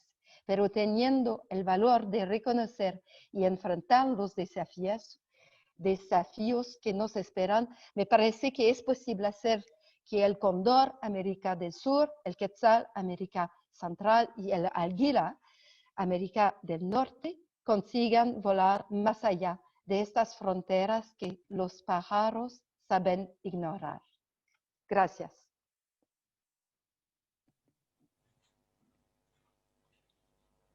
Muchas gracias, Francine. Una exposición que no te preocupes, igual se te entendió, no tienes nada de qué preocuparte. Hemos disfrutado de la exposición que nos has hecho en esta jornada. Y pues llegamos a nuestra última exposición de esta tarde en la mesa número 5 de Corporeidades en las Artes. Es para mí un gusto compartir y presentarles pues a Juan Fernando Cáceres, quien es expositor en esta mesa, pero también es parte del comité organizador del cuerpo en el siglo XXI. Y él es parte también de la Universidad Distrital Francisco José de Caldas en Colombia. Así que pues le cedemos la palabra a Juan Fernando Cáceres, y antes de ceder la palabra, les motivamos, por favor, a quienes se encuentran en Facebook o en Zoom, para que hagan preguntas para cualquiera de las expositoras o del expositor, y seguro que en la siguiente etapa, antes de concluir con esta mesa, pues se pasará a leer estas preguntas y las respuestas de quienes nos han acompañado en esta jornada. Juan Fernando, tienes la palabra. Bueno, muy buenas tardes a todos. Mucho gusto, mi nombre es Juan Fernando Cáceres. Yo hago parte del comité organizador, pero pues en este momento funjo como expositor de una ponencia que tiene que ver directamente con, tal vez como el proyecto central, mi práctica artística principal, y que quiero compartir con ustedes como uno de sus aspectos. La charla se llama Metacuerpos, corporeidades vulnerables en medio de un performance colectivo expandido. Quiero aclarar una cuestión, y es que la ponencia abarca solo un pequeño aspecto de todo esto del performance colectivo expandido a partir de prácticas del fracaso. Voy a compartir pantalla un poco y les voy a ir explicando de qué trata el asunto. Bueno, ¿ahí ven pantalla? Creo que sí. Bueno, la idea entonces es hablarles acerca de prácticas del fracaso. Es una asignatura que dicto yo en la maestría de estudios artísticos en la Universidad Distrital Francisco José de Caldas, que realmente no la dicto yo, sino que la dicta Maladrés, el afamado clan Maladrés, que ustedes lo ven ahí en pantalla, que es algo como una especie de alter ego. Por eso, en ese sentido, hablar un poco de los metacuerpos, o de el lugar de mi cuerpo tal vez como un metacuerpo que de una u otra forma recibe también a Maladrés. Voy a hablar de Maladrés en tercera persona, espero que me permitan ustedes esa pequeña ligereza. Y pues para comentarles un poco acerca de prácticas de fracaso, como les digo, es una asignatura que se dicta en la maestría, pero es una especie de performance colectivo expandido, donde los estudiantes y las diferentes personas que intervienen realizan esta especie de performance durante 4 meses, cada miércoles, durante las clases. Maladrés dicta una conferencia, realiza algún tipo de performance específico, pero los estudiantes también aportan a través de ejercicios de creación o de fracasos de creación alrededor de debates que tienen que ver alrededor del tema pues, de la academia, del arte, y pues obviamente del éxito y del fracaso. Entonces me voy a permitir leer mientras que les voy pasando algunas imágenes. Prácticas del fracaso es una práctica artística que rompe en un contexto específico, alimentándose directamente de la academia misma. La irrupción en la realidad distancia a prácticas del fracaso del ámbito de la representación para instalarse en el de la presentación, facilitando un diálogo directo de la praxis social con la poética y la ficción. La escritura de textos, la realización de artículos, la consolidación de un componente de creación, entre otros, son pensados como parte de una maraña mucho más sofisticada, un capítulo más que llega a sumarse a esta experiencia. Aclaro entonces que prácticas de fracaso no se limita a lo que sucede en un salón de clases, una vez a la semana, el segundo semestre del año. Podemos decir entonces que prácticas de fracaso se instala como una práctica artística contextual dentro de la academia, entendida no solo como un lugar físico, la Facultad de Artes ASAP de la Universidad Distrital Francisco José de Caldas en Bogotá, sino también como la institución occidental que se orienta hacia la formación de sujetos. Se contempla entonces una doble dimensión, la dimensión física de un lugar dedicado a la enseñanza, aprendizaje de las artes, con una población conformada por estudiantes, docentes, personal administrativo y visitantes, unas instalaciones particulares que son patrimonio arquitectónico, la oferta de por ahora 6 programas académicos, un reconocimiento específico en el ámbito de las artes a nivel local, nacional e internacional, y la dimensión un poco más abstracta, en la que confluye el peso de la mirada colonizadora del arte occidental con la activación de una mirada crítica bajo un compromiso ético, político y estéticos aparentemente claros. La forma principal de irrupción se da a través de la subversión, es decir, trastocando ciertos órdenes. Al alimentarse directamente del contexto inmediato, se generan descolocaciones que surgen de las mismas estrategias que utiliza la academia. La realización de clases, la elaboración de documentos académicos, el diálogo interinstitucional, el planteamiento de preguntas sobre la investigación-creación, la puesta en relación docente-estudiante, el cuestionamiento acerca del rol del artista en medio de la academia, la elaboración de una tesis, etc. Todo esto como materia plástica que se deja moldear a nuestro favor. La apropiación de dichas estrategias permite la inserción casi sin fuerza de rozamiento alguna de la práctica artística en el ámbito contextual descrito, para establecer así una relación endosimbiótica de mutua colaboración. Es así que prácticas del fracaso solo es posible mientras se encuentre instalado dentro del entorno académico, pues ese es el ambiente que justifica su realización. El primer lugar de intervención, como ya se dijo, es la academia. Urge el cuestionamiento de la universidad como institución que condiciona a los sujetos. Es imperante poner en marcha una serie de estrategias para decolonizar el espacio que se presupone paradigmático para la enseñanza de las artes. Dicho proceso se debe desenvolver en las dimensiones de lo ético, lo estético, lo político y lo erótico. Para ello, desde prácticas de fracaso se cuestionan los elementos que constituyen el dispositivo que soporta la naturaleza del proyecto mismo, la academia. Las estrategias de orden contraacadémico se oponen de manera directa e indirecta al anquilosamiento que normativiza este espacio de poder hegemónico. El primer esfuerzo contraacadémico es, en este caso, del orden estético, el desconocimiento de una estructura moderna instaurada por el arte occidental que promueve la mercantilización del producto artístico. En prácticas de fracaso se aboga por lo efímero y por el acontecimiento en respuesta a la vana necesidad de acumulación objetual. Se plantea un desplazamiento de la obra de arte hacia la experiencia, descolocando la práctica artística y encaminándola hacia la práctica docente y viceversa, entendiendo la práctica docente como lugar donde la práctica artística puede llevarse a cabo. También se define entre la necesidad de lo borroso una intención política que apunta hacia procesos de emancipación colectiva, a través de la configuración de comunidades temporales en el ámbito del juego y la ficción, insertados en medio de la realidad real. La convivialidad y la compartición entre un grupo de personas que buscan cuestionar sus propias prácticas a través del ejercicio colaborativo puede ser un paso más dentro de este tránsito hacia una nueva concepción de universidad no tan universal. Por otro lado, se plantea un compromiso ético haciendo parte de una reinvención de la academia bajo el presupuesto de plantear estrategias en las que se hacen presentes y necesarias las corporeidades, estrategias del reencuentro que comprometen la práctica performática y el debate profundo alrededor de lo académico instalado. Y por último, un interés en el uso de herramientas que permitan desbocar la pulsión creativa y creadora, enriqueciendo no solo el acto pedagógico y didáctico, sino también las posibilidades de permeabilidad de las prácticas artísticas que se conectan de manera directa con nuestras maneras de existir y de producir conocimiento. Al interior de las prácticas del fracaso, cobra importancia central el papel del docente payaso y su relación conductista frente a los estudiantes. Igualmente, son de gran protagonismo las conferencias y discursos que apuntan hacia una crítica de los aspectos que se discuten al interior de la facultad, el papel del artista y el del investigador, la importancia de la investigación-creación, las relaciones maestro-aprendiz, la necesidad de la poética y la fabulación, etc.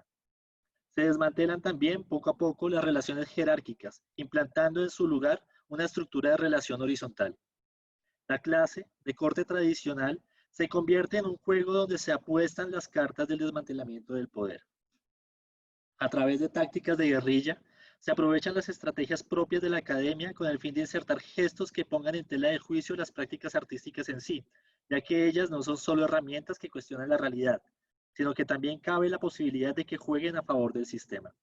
A través del laboratorio de investigación-creación, es decir, las clases de prácticas del fracaso dentro de la maestría de estudios artísticos y de las otras actividades que se desprenden de allí, se cuestionan las políticas de la creación y los condicionamientos que imponen las representaciones propias de la academia. De esta manera, prácticas del fracaso funge como un caballo de Troya, un contradispositivo que traiciona el contexto que lo alimenta. Maladrés es el sastre que confecciona el traje del emperador y el resto de los participantes, el niño que a viva voz denuncia que el soberano está desnudo. El performance es el medio por el cual se materializa la propuesta. Este se manifiesta a través de diferentes formatos. Inicialmente, se podría enunciar que mi cuerpo, de artista, de docente, ha sido el vehículo para que el acontecimiento llamado maladrez tenga lugar. Maladrez es, pues, el payaso docente que dirige la clase, dicta conferencias, modera paneles y hace demostraciones prácticas de sus postulados. Sin embargo, Prácticas de fracaso no es un performance en solitario presentado a un público que se convoca para ver un espectáculo. Prácticas de fracaso es realmente un performance colectivo expandido que cuenta con la participación de diferentes agentes, además del payaso, los estudiantes que inscriben la asignatura, los asistentes desprevenidos, los agentes administrativos de la facultad que propician la puesta en marcha de la clase, aquellos que intervienen en el currículo, los asistentes a eventos, aquellos quienes publican y leen los artículos, etc. La idea de un grupo de espectadores que va a ver a un payaso se vuelca hacia la de un cosujeto participante que al momento de cumplir con su gesto performático restablece la red generadora de esa comunidad temporal basada en la copresencia, en el performar unidos. Así, lo que sucede con el cuerpo trasciende a lo social y a lo político y perfora lo real, insertándose en diferentes ámbitos de la vida cotidiana. La práctica performática se entiende acá no solo como el uso del cuerpo para la consecución de una obra, sino como un mecanismo generador de pensamiento que aporta a una práctica filosofante, cuyos vasos comunicantes contemplan una constante retroalimentación de los aspectos teóricos con aquellos que han sido instalados por la praxis. Así, el ejercicio de creación avanza a la par de que sus componentes son pensados y sistematizados, y en otras vías, lo teórico es puesto en diálogo con la praxis misma, en una puesta en desbalance que trata no de refrendar una constatación, sino más bien de llevar al límite cualquier tipo de conceptualización. La reflexión que surge de la práctica es extensión e insumo para nuevas performatividades y conlleva unos procesos que construyen pensamiento y que por tal motivo podrían ser documentados. La escritura de los discursos, de los artículos, de las tesis, resulta entonces también performativa. Las decisiones alrededor de la ralentización, la pausa y el silencio también lo son. Todo lo que implique un gesto que permita moldear los insumos académicos se vuelve performativo.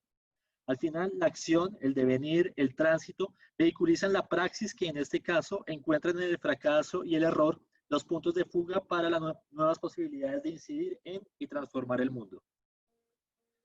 Para el develamiento de los dispositivos y entendiendo las escrituras, tanto las logocéntricas y también las corporales, también como una práctica performativa, me permito hacer uso de ciertos recursos metatextuales que proporcionen un despliegue de numerosas capas de la estructuración de prácticas del fracaso. Mientras el performance colectivo ampliado permite la apertura de umbrales de ficción que perforan la realidad, el escrito que acompaña y registra la actividad performativa debe ajustarse a través de la poética y descolocarse a través de la impostura. De esta manera, el uso del falso indicio, el desdoblamiento del autor, el comentario al comentario, el palimpsesto, el uso de alegorías, la reiteración tautológica, la estructura del laberinto, el desplazamiento conceptual, el uso de la falsa teoría y la autoficcionalización son solo algunos de los recursos que enriquecen la idea de la metaperformatividad. El primer nivel metacorporal se da a partir del distanciamiento que como autor hago de Maladrez, dándole todo el carácter de persona autónoma e independiente. Ya con el gesto esquizofrénico de hablar de él en tercera persona y asignarle una historia ficcionalizada que diverge de la mía, se empieza a desdoblar la estructura que conforma su posibilidad de existencia.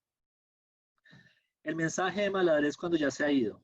Este texto que voy a leer a continuación hace parte del texto que voy leyendo durante esta acción en la cual me van echando globos de agua y pues se va desvaneciendo el payaso y va surgiendo otra vez Juan Fernando Cáceres, el profesor, prácticamente desnudo con un suspensorio y medio de frío tratando de leer algo, un discurso que ya no le pertenece.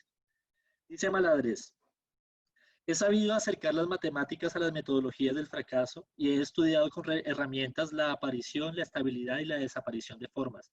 Desafortunadamente, al estudiar analíticamente las parábolas, se suele afirmar erróneamente que las categorías cambian la forma de la parábola haciéndola más ancha o estrecha. He encontrado el sentido de las cosas en tanto a que todo depende de la metodología, a partir de ciertos invariantes que son las rupturas o singularidades. Demasiado. Y al señalar esta demasía nos referimos no al conocimiento mismo, sino a la desviación casi necesariamente producida por la falta de reflexión ante una cosa cuya familiaridad nos cierra una perspectiva con mayor alcance. Lugar de confort. Exceso, en definitiva, debido a la rutina de nuestro conocimiento. Así, he podido clasificar las maneras de proceder ante esas rupturas, las famosas catástrofes elementales, los famosos puntos de giro, tan variadas que pueden ser físicas, lingüísticas, biológicas o sociales. La verdad es que todas las palabras tienen la misma forma, pero la escala crea la ilusión de que hay parábolas de formas diferentes. Radicadas en la vida ordinaria, constituyen un método ideal para la instrucción de aquellas gentes sencillas. A pesar del fracaso, una vez más el fracaso, he abierto las metodologías a las formas del mundo, con el fin de comprenderlo, de encontrar su sentido, y no solo movido por el interés de predecir sucesos, clásico ejercicio decimonónico de la ciencia. Y he empezado a mostrar el poder para hacerlo al permitirme acercarme a través de muchos de sus conceptos fundamentales a la comprensión de problemas tan complejos y tan corrientes como la forma de una nube, la caída de una hoja, la espuma de un vaso de cerveza, la explosión de un globo. Todo muy prosaico. Si intentamos recuperar el sonido primitivo de las parábolas, hay ante todo una cosa que se nos presenta clara. Todas las parábolas obligan a tomar posición sobre su persona y sobre su proyecto, pues todas ellas están llenas de lo que podemos llamar el misterio de Dios, a saber, de la certeza de que lo escatológico tarde o temprano surge. La hora del clímax ha llegado. Este es su punto fundamental. Ha comenzado el tiempo de gracia, pues ha aparecido aquel cuya oculta majestad centellea tras cada palabra y tras cada parábola. He aquí a Maladrés, su Salvador. Cierro comillas. Sin embargo, Maladrés ya no se encuentra. Ya se ha ido y yo soy el que porta su mensaje implantando un acto de fe. Casi desnudo, tiritando de frío en medio de una azotea a 10 grados centígrados, tratando de leer un discurso que ya no es mío. La vulnerabilidad expuesta solo se equipara a la que cada uno de los integrantes del laboratorio dispone al enfrentarse al huraño payaso. En lugar de la catarsis y el duelo, prácticas de fracaso empieza a develar las diferentes capas que nos envuelven como sujetos y las diferentes subjetividades que nos configuran. Quiero para finalizar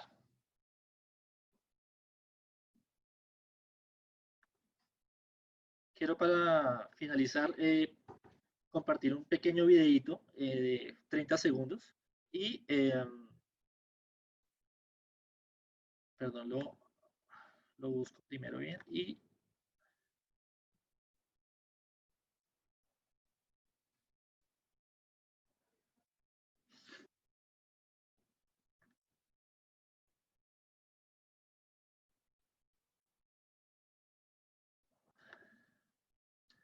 lo tenía listo y se me...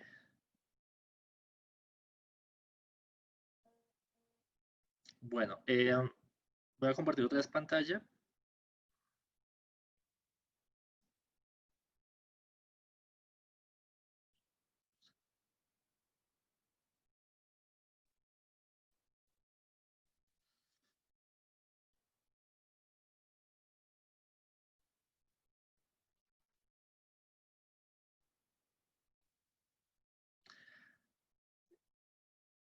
Esta de acá es la parte final de la acción.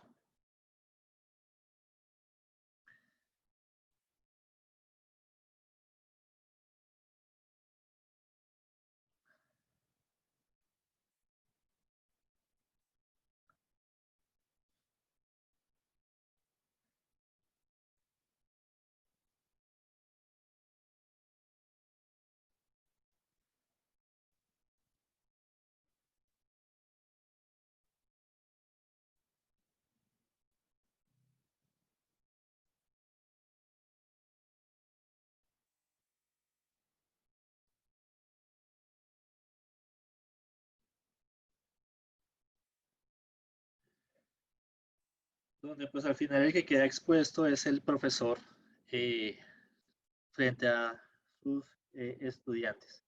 Muchísimas gracias.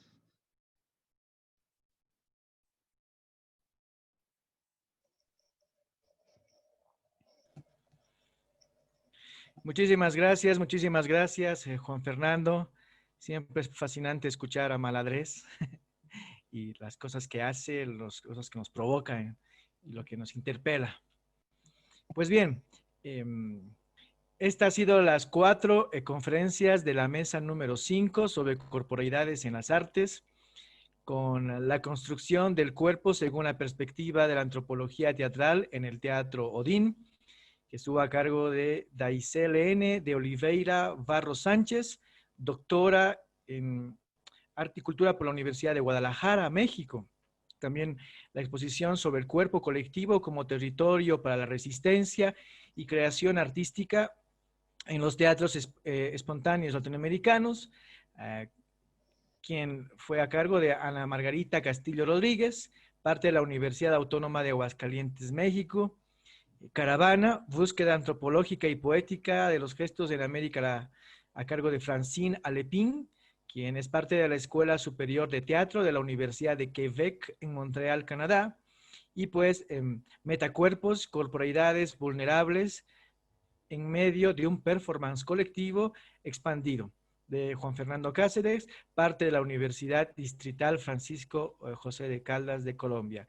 Y pues bien, le cedo la palabra a quien también modera las preguntas, que es nuestra compañera Adriana Rovira Vázquez. Bueno, ha habido muchísimos saludos que no me voy a detener a leerlos todos porque si no nos llevamos todo el tiempo de las preguntas aquí. Ajá. Pero Claudia Fragoso pregunta a Ana si es posible tener acceso a tu ponencia. Ana. Yo supongo que sí. ¿Tú supones que sí? Yo creo que sí la podemos compartir, claro. Bueno. Que nos pasen su contacto. Que nos pasen el correo, muy bien. Claudia Yossi nos comenta que el cuerpo es con lo primero que enfrentamos al mundo desde la primera respiración. Cómo no se va a convertir en cuerpo escénico y cómo no se va a convertir en cuerpo colectivo.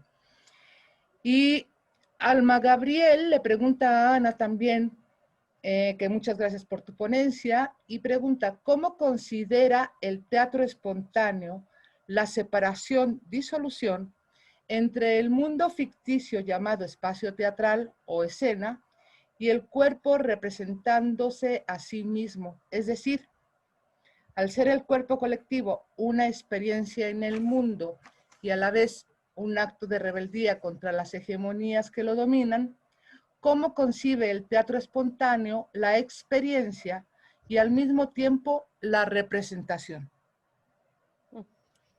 Preguntota. Ajá, bastante. ¿No? Bueno, pero es interesante porque justamente habría que partir de la idea de que el cuerpo, pues justo no existe como una cosa aislada, ¿no? Siempre está en relación con lo otro, con los otros y con lo otro. Por tanto, esta idea de separarlo resulta pues esencialista y más bien nos metería en bastantes problemas.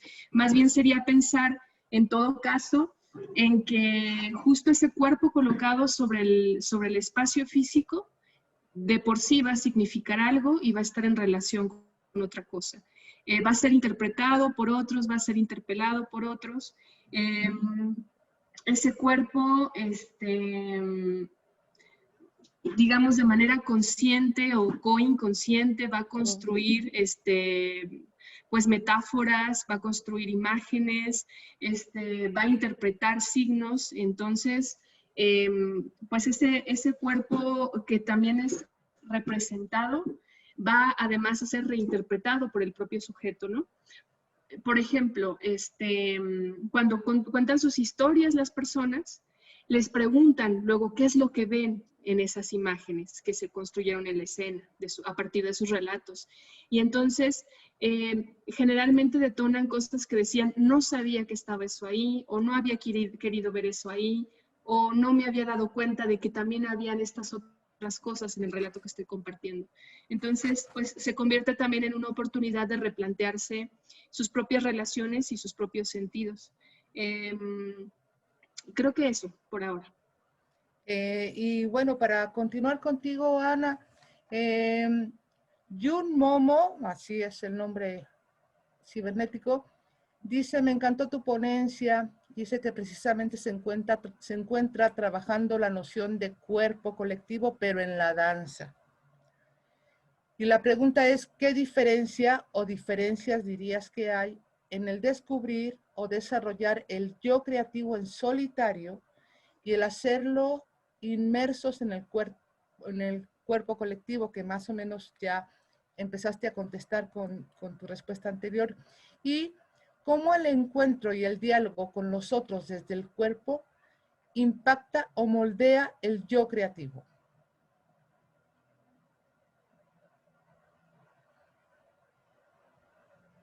Tiene que ver también con la idea de, me acuerdo siempre de Boal cuando habla sobre el arsenal, ¿no? De los juegos, del teatro del oprimido, que, digamos, hay una primera dimensión en estas teatralidades de la exploración y del reconocimiento, ¿no? Y de mirar mis propias torpezas, mis propias tensiones, y es un espacio muy interesante, pero siempre viene la necesidad de socializarlo con el otro. Entonces, cuando miramos, digamos, ponemos en relación mi cuerpo, mi relato con el otro, reconozco, pues digamos, las complejidades que están implícitas en ese relato y en ese cuerpo. Es decir, que no es un hecho aislado, que no soy yo una sola en el universo, sino que estoy replicando estructuras, formas de relación, dinámicas o relaciones de poder también, y las posibilidades y las alternativas de recolocarme en otros lugares a partir de eso. Entonces, creo que son necesarios los dos momentos de la experiencia individual, ¿no? O sea, pensando también en las personas que, por ejemplo, deciden solo voy a contar mi historia, o quienes deciden subirse al escenario, integrarse a esa imagen, modificarla. Cada quien tendrá como esos estadios y cada quien va a ir madurándolos, pero creo que vamos de poquito en poquito. A veces el hecho mismo del jugar, del danzar, del cantar, pues ahí está digamos, un ejercicio de posicionarse de una manera muy radical para muchos, ¿no? Que a veces no nos asumimos en eso. Y creo que la idea de cómo nutrir, pues pienso que estas teatralidades nos hablan siempre de la multiplicidad de sentidos y de las multiplicidades estéticas. Cuando dejamos de mirar en lo correcto o en lo bueno o en lo bien hecho y más bien apelamos a la multiplicidad o a las posibilidades que se abren. Entonces, hablamos de imágenes polisémicas o hablamos de estructuras que tienen multiplicidades de interpretaciones. Creo que eso ayuda para que entonces repensemos entonces cómo jugarnos y cómo jugar con los otros. Sí, como descoloca a la realidad ya de por sí, ya eso la cuestiona y la modifica y propone nuevas estructuras, ¿no? Bueno, Alejandra Olvera Rabadán, voy a leer lo que ella nos comenta. Dice, es muy interesante esta idea de salir a recopilar gestos, refiriéndose a la ponencia de Francis. Dice, es muy interesante esta idea de salir a recopilar gestos y la relación de la mirada con el cuerpo y en particular con la dramaturgia corporal. También esta idea de salir, desplazarse para poder construir esta dramaturgia me hace pensar en los murales de chaquiras que hacen artesanos del pueblo Huirarica. Porque para poder hacer el mural, estas personas viajan a sus lugares sagrados en el territorio para hablar con los dioses y poder tener una visión que les permita crear el mural. Es una acción similar a la mirada etnográfica sobre el gesto, solo que para los huiraricas lo que se mira no son otras personas, sino otros mundos, que no son concebidos como los otros, sino como ellos mismos. Así pregunto, ¿cómo la mirada del otro puede ser también una mirada de una misma? Es la pregunta para Francis Alepini.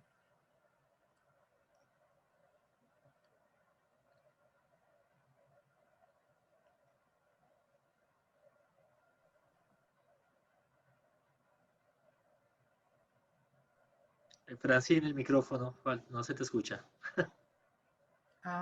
El buitre. Perdón. Sí. Perdón. Sí, voy a probar de contestar, pero no sé, es como una grande Sí. pregunta, ¿no? Es que la mirada a veces es como, yo pensé en dos casos. Cuando estamos en otro lugar y que estamos observando, a veces estamos la persona que está observada.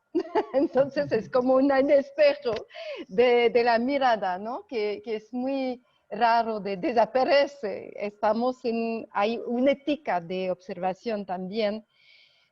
Y la otra cosa es que no hablé de eso porque no tuve tiempo, pero tuvimos una experiencia en Montreal con un grupo de Atikamekw, donc autóctona de Quebec, Atikamekw, peruana, iraní, porque es una persona que vive en Montreal desde 10 años, entonces es parte de América para mí. Y otras personas. Y Mehdi, el iraní, el bailarina iraní, hizo como un gesto, porque todo el proceso se pasa sin palabras, sin hablar. Entonces es un trabajo colectivo, porque el trabajo de Ana me sueña algunas cosas por eso, pero no hablamos, es un compartido de gesto que estamos viendo y que compartimos, ¿no? Juntos. Y Mehdi hizo este gesto, no sé, es como así, ¿no? Un gesto. Y Ana Pfeiffer, que es peruana, lo tomó para ella y lo hizo así y lo incorporó, ¿cómo se dice?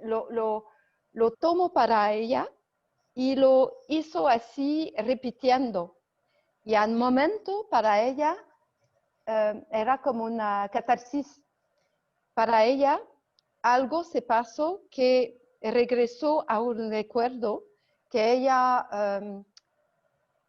dejó su país para venir, para migrar en Montreal, pero en este momento para ella este gesto era como una gran significación de su exilio en Montreal.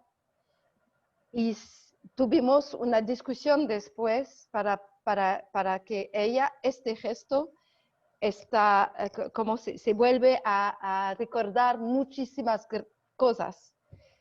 Y de saber que estar en Montreal, pero no está de aquí. Y cuando se regresa en Perú, no se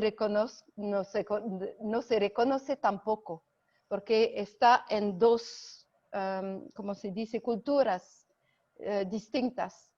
Entonces, no sé si contesto a la pregunta, pero hay algo de ver en el otro, del otro que se ve en su misma, que se puede tener resonancias. Así, pues no sé si Claro, y esto tiene relación con lo que nos estaba comentando Ana también, cuando dice que soy con los otros, soy con los otros. Exacto. Y me identifico o no, o me quedo en un umbral extraño cuando me veo con unos y con otros, ¿no? Francis, también te preguntan, esta pregunta, ay, hasta a mí me preocupó, dice, ¿nos podrías compartir una de las preguntas éticas en la investigación teatral que te parece más pertinente en este momento de la práctica escénica? Que te lanzaron una bomba. Sí, esto es tremendo.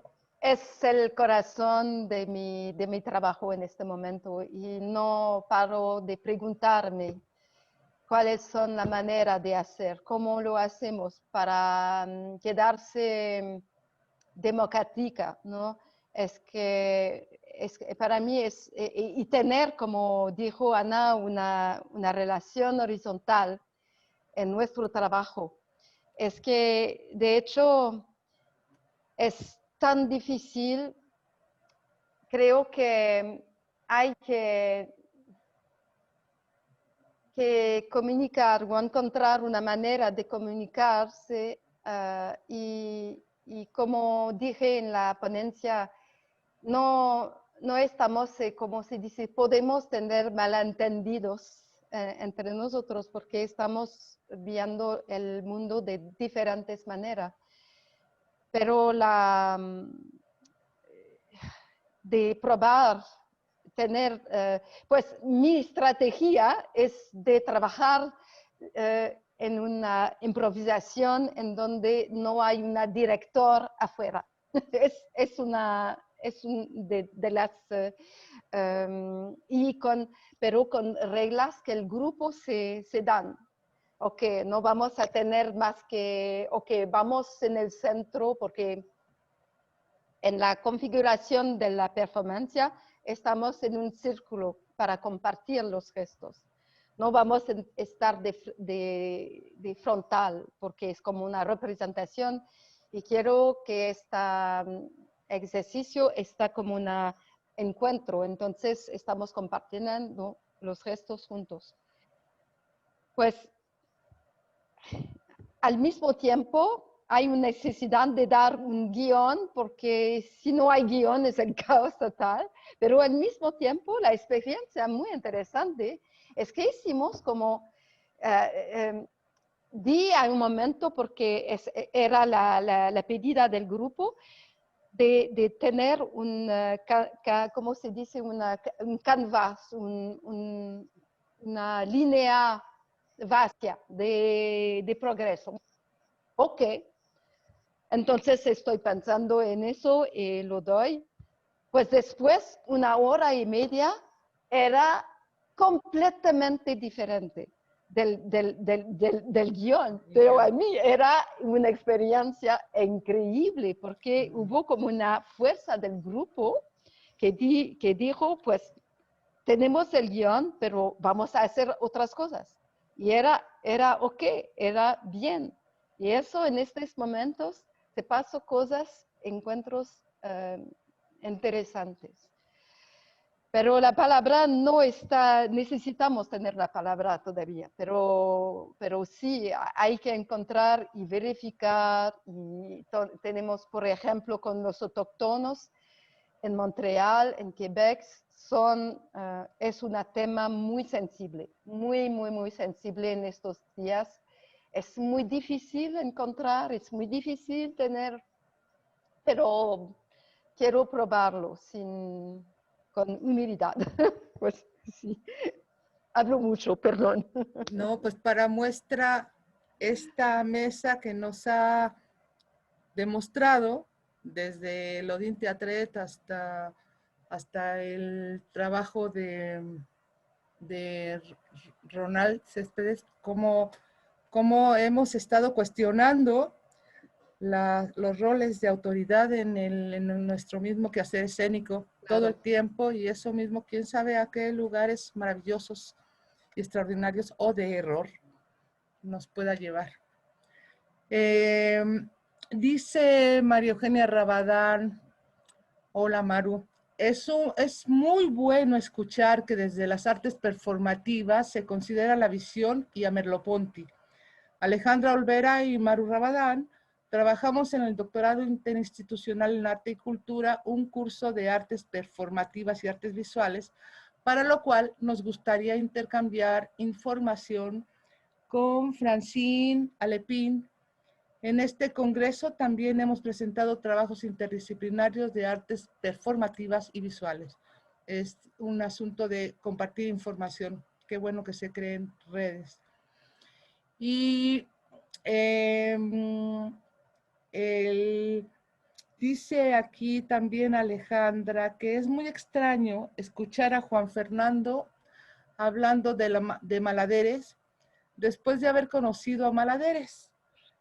Se siente como que algo no está en su lugar, como que en la ponencia todo es demasiado correcto.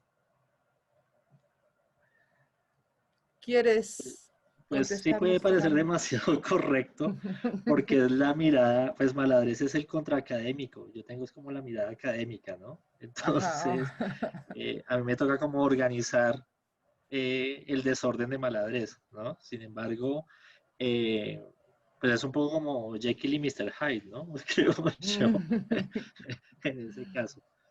Aquí creo que lo interesante es como, porque pues bueno, justamente en este momento estoy haciendo la tesis alrededor de todo este proceso que lleva más de 10 años y, me toca empezar a jugar a ciertos distanciamientos, volver y otra vez además con esta pugna de Maladres que un poco quería como mostrarle en las fotografías que estuve rotando, donde pues hay un tiempo que está Maladres, pero este se va desvaneciendo y hay un momento en que no es ni Maladres ni Juan Fernando, pero al final pues termina siendo Juan Fernando.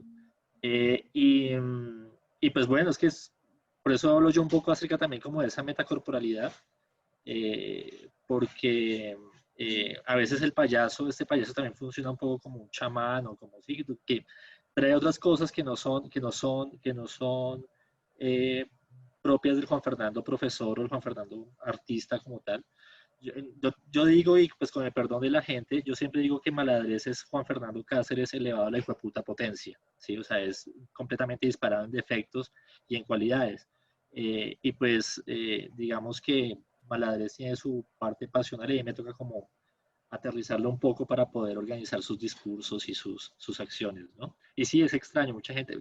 Inclusive yo recuerdo cuando estuvimos la primera vez que Alejandra vio a Maladres, que fue en la UNAM en Ciudad de México, en Iztapalapa. Nosotros luego después, o sea, presenté a Maladres, nos fuimos a almorzar todos y pregunta a una de las monitoras, ve, ¿por qué no invitaron a almorzar al payaso? ¿No? Y es que al final hay un desdoblamiento total y pues obviamente ya luego Maladres, pues de una otra forma no se parece tanto a Juan Fernando. ¿No? Es extraño, es una decisión, por eso digo una especie de esquizofrenia. Sí, una esquizofrenia que yo también quisiera vivir en la academia a veces porque es necesario descuajericarla de pronto. Pues eso serían las preguntas principales. Saludos y contactos y lo que seguiría sería como tejer redes con la gente que ha estado interesada en compartir las experiencias y las ponencias y las cosas que aquí se han descrito. Creo que esa sería la parte que me toca. Muchas gracias a todos, han sido una luz en el camino. Muchas gracias, Adriana, querida, por tu moderación de las preguntas en la mesa número 5 sobre corporalidades en las artes. Y pues agradecemos también a Daiselene de Oliveira, a Ana Margarita Castillo, a Francine Alepín y a Juan Fernando Cáceres por habernos acompañado en esta mesa, en esta oportunidad. Y bueno, a los demás les pedimos por favor que no se vayan, que continuamos con la mesa número 6 a continuación, que son derechos de los animales, especismo y corporalidad. Yo quiero aprovechar porque nos quedan 15 minutos antes de que inicie la otra mesa y por aquí al final apareció una última pregunta para Juan Fernando que yo quisiera que respondiera, entonces me voy a atrever a leerla. Está en el Face. Sergio Rojas Granados pregunta, ¿y cómo le va administrativamente a Maladres con la institución? Hola, Sergio. Bueno, ¿cómo le va a Maladres? Maladres es, dentro de la facultad, de una otra forma, ya es un personaje que es reconocido. Y como digo, pues como es un performance expandido, realmente no solo afecta al espacio de la clase. De hecho, a mí los estudiantes solo me ven 2 veces al semestre, el resto es solo a Maladres. Institucionalmente a Maladres lo han tratado de mover de muchas formas. El programa, por ejemplo, el sílabus de la asignatura está firmado por Maladres, no por Juan Fernando, y todos los procesos académicos se realizan a través del nombre de Maladres. Dentro de poco va a salir la publicación de la maestría de las conferencias de Maladres, bajo el nombre de Maladres. Y pues bueno, tú un poco sabes, académicamente a nivel interinstitucional, a quien invitan a dictar conferencias es a Maladres, a mí no. Sí, a mí me toca a veces es como enviar una ponencia a algún congreso internacional de cuerpo, para que me acepten y poder hablar de eso. Pero digamos, a dictar talleres, a dictar conferencias, invitan esa maladrez y lo presentan, pues, o sea, lo he logrado como separar como una entidad específica para que, pues, de una u otra forma, no digan, ahí es Juan Fernando haciendo de maladrez, sino que es el afamado clown maladrez, como él se hace presentar, ¿no? Y pues eso ha funcionado mucho en la facultad. Y, por ejemplo, para cuando fueron los 10 años de la facultad en la Universidad Distrital, invitaron a dictar el discurso del alcalde, el discurso del rector, y el último discurso era el discurso de Maladrés, como una autoridad académica dentro de la facultad, ¿no? Entonces creo que la sinergia y el juego, o sea, la facultad también entra dentro de ese juego de una manera muy interesante que va alimentando cada vez más y más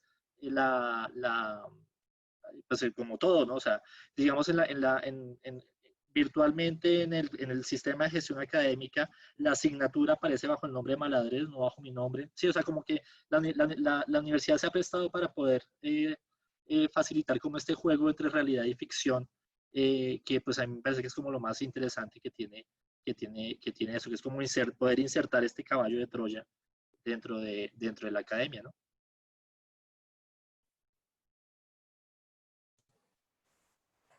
Muchas gracias. A mí ya me tocó una vez hacerle una constancia a Maladrés y fue muy extraño. Y divertido, ¿no? Sí, claro, porque además apenas te conocía cuando pasó eso. Sí, sí, y lo mismo, yo cito a Maladrés, o sea, Maladrés tiene la bibliografía, digamos, diferentes tesis de la universidad, citan esa Maladrés, y los textos de Maladrés en Norma Zapa, todo el asunto, sí, o sea, está completamente insertado, por lo menos en la facultad y en otros ámbitos, también pues en otras universidades, ¿no? Y pues eso es, o sea, es como romper con esta cuestión de ficción-realidad que es mucho más amplia, como digo yo, que el simple hecho de vestirme de payaso y dictar una clase, ¿no? Es una cuestión mucho más compleja y mucho más, con muchas más capas.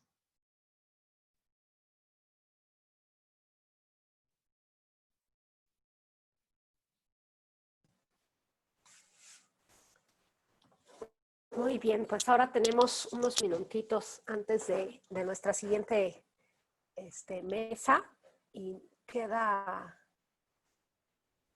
está aquí sí, Alonso García Islas, estás aquí con nosotros, ¿verdad?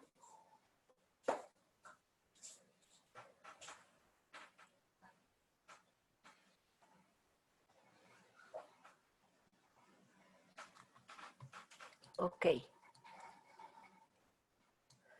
Francine, en estos 10 minutos que quedan, ¿qué posibilidad hay que nos muestres aquello que querías mostrar? ¿Sí lo tienes por ahí? Espérame un segundo. Dile a papi que te lo ponga hoy.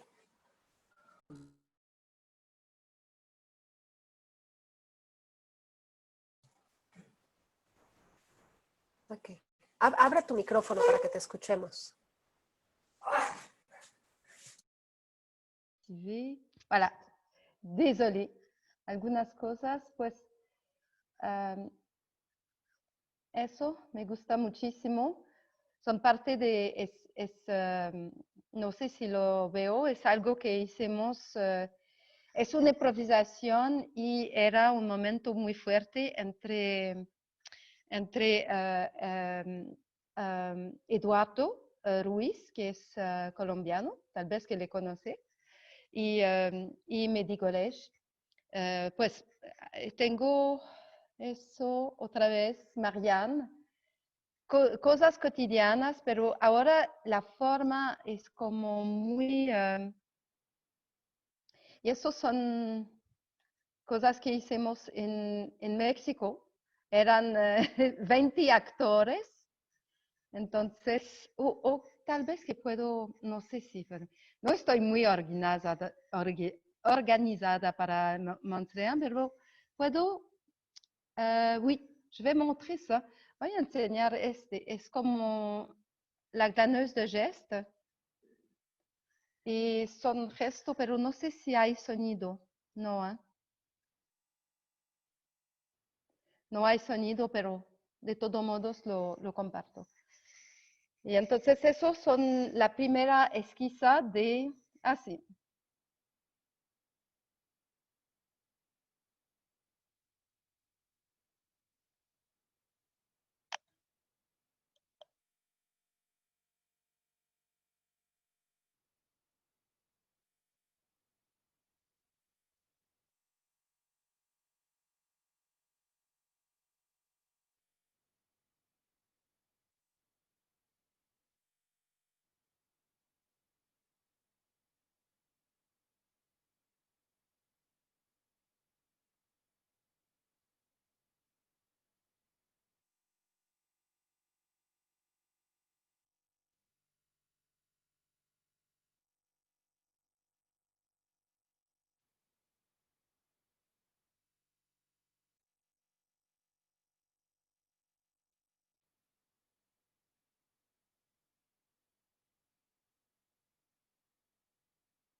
Bon, je paro aquí porque sé que no hay mucho tiempo, pero es una... Es la primera base, porque no tengo mucho material de ahora, porque es el inicio del proyecto, pero eso era el génesis de Caravana, de recolectora de los restos. Así. Perdón si tome... No, está perfecto. Es que, Francine, a mí me gusta ver porque pues una parte es lo que tú nos cuentas sobre el proceso y todo lo que hay detrás, pero eso se completa con la obra, con lo que uno puede ver. Entonces, sí me hacía falta ver, aunque fuera así, ese pedacito. Muchas gracias. Gracias, de nada.